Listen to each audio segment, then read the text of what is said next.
Vidyasri Subramaniam thought for the day. வாழ்க்கையில் எதுவுமே முடியாதுன்னே கிடையவே கிடையாது. எல்லாமே முடியும். நம்ம நினைக்கிறது எல்லாமே சாதிக்க முடியும். கண்டிப்பாக நம்ம நினைக்கிறது 100% முடியும். இப்போது உங்களுக்கு ஒரு விஷயத்தை செய்யணும்னு வச்சுக்கோங்களேன். நீங்கள் ஒரு நிமிஷம் என்ன பண்ணுங்கள், பேப்பர் பேனா எடுத்துக்கோங்க. பேப்பர் பேனா எடுத்துகிட்டு உங்களுக்கு என்ன வேணுமோ அதை பேப்பரில் எழுதுங்க.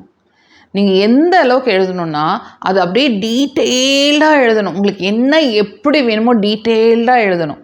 எழுதும்போது உங்களுக்கு அதை கண்ணில் பார்த்தா அது எப்படி இருக்கும்னு சொல்லிட்டு விஷுவலைஸ் பண்ண முடியுமான்னு பாருங்கள். கண்ணில் மட்டும் பார்க்குறது பத்தாது, அதை அப்படியே ஃபீல் பண்ணணும். அந்த உணர்வுகளை நீங்கள் ஃபீல் பண்ணணும். ஈவன் அந்த எழுதும்போது அந்த அட்மாஸ்ஃபியரை உங்களால் வாசனையும் பிடிக்க முடியுதான்னு பாருங்கள். இந்த அளவுக்கு டீட்டெயில்டாக உங்களால் ஒரு விஷுவலைஸ் பண்ணி ஃபீல் பண்ணி அதோட ஸ்மெல் பண்ணி அந்த உணர்வுக்கு அப்படியே உங்களுக்கு வந்துச்சுன்னா இது உங்கள் மனசுலேயும் உங்கள் உடம்புலேயும் அப்படியே மேனிஃபெஸ்ட் ஆகும்.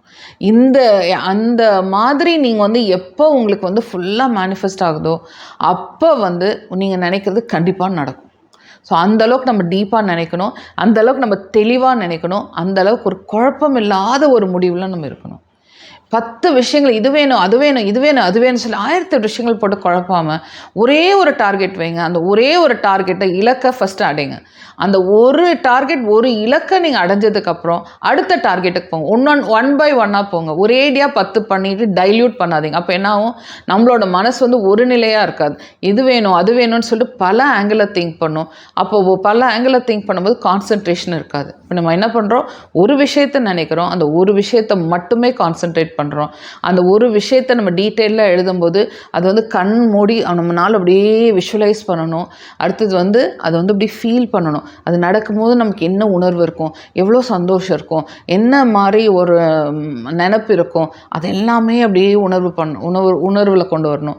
அடுத்தது அந்த சூழ்நிலையில் அந்த அட்மாஸ்ஃபியர் எந்த மாதிரி ஒரு வாசனையை கொடுக்கும். நீங்கள் அந்த அளவுக்கு எவ்வளோ டீட்டெயில் போகிறீங்களோ அப்போ நீங்கள் நினைக்கிறது கேட்குறது எல்லாமே உங்களுக்கு கண்டிப்பாக நினைக்கும். ட்ரை பண்ணி பார்க்குறீங்களா?